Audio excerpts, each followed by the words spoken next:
We have a new Apple TV show coming out this week called Masters of the Air starring Austin Butler. And let me just say this, your grandpa's going to love this show.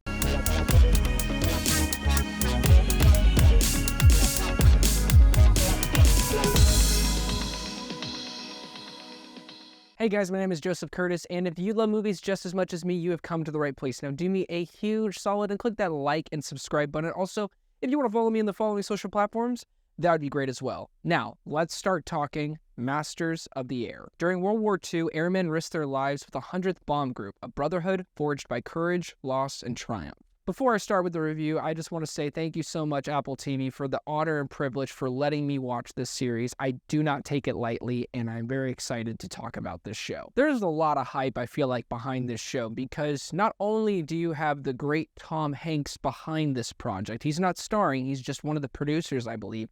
You also have Steven Spielberg as an executive producer, and you have the same writer for Band of Brothers and I believe The Pacific. Now, I have not seen those shows, I know. Kill him now. Don't. I've already heard amazing things about those shows, how they're literally one of the greatest miniseries of all time, if not the best miniseries being Band of Brothers. So you have that same writer, you have the same people that were behind those projects for something like this. Really, essentially, the main character is Crosby. The marketing, it makes it feel like it's Austin Butler and the one guy from The Boys in the Boat. Yes, they are two of the four main leads, but it's really about this collective group of men that are the leads. And I found that to be a very interesting way to go about this show, because you can't necessarily have one main lead in a show like this, because the whole crux of this series is about brotherhood. It's about friendship, and it's about being there for a time where there was nothing but despair and violence and war and blood and loss. That core of all that craziness, you have these friends who are up in the air defending for the rights of other people who couldn't defend for themselves. This show does an amazing job of paying respects to everyone involved. Throughout the entirety of this show, I believe it is being narrated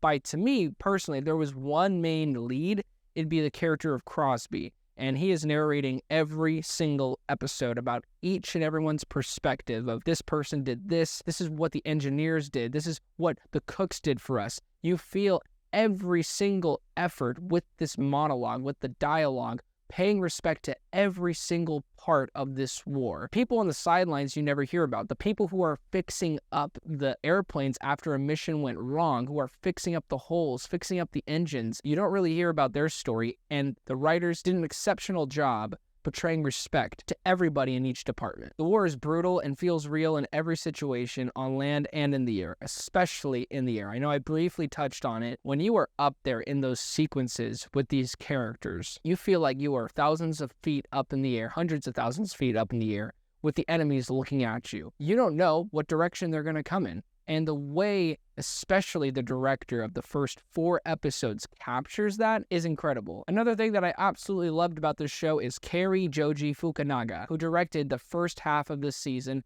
and also a little plug-in for one of my favorite shows of all time. He directed all 8 episodes of True Detective Season 1. This man he immerses himself in grit. He immerses himself in raw characters that genuinely feel like they are real on the screen. Now, where the show doesn't really work for me is the pacing in the second half. There are truly some compelling moments up in the air. The air fight sequences are engaging. The CGI, for the most part, is on point. And I can talk forever about how cool they shot those sequences, but to me, it's not about the action for the show, it's about the brotherhood. And where they take the brotherhood companionship aspect in the second half is a little bit of a dull until you get to the finale. The finale is great. They do this weird, odd thing where they implement other characters in the middle of the series, or more specifically near the tail end. I just couldn't connect with these characters. I understood historically what they were trying to do. It's just not an earned purpose on a narrative level. So to me, it kind of took me out when I was watching the show, when they're trying to bring new people into my world with this experience. But overall, Masters of the Air is a solid show with amazing set pieces, action, drama, and tension. And the best part is that they deliver respect to everybody that paid their part in this war. So I'm going to give Masters of the Air a solid 7.5 out of 10. Well, thank you guys so much for watching this review. It really means a lot. Please don't forget to like and subscribe. And also, don't forget to be blessed.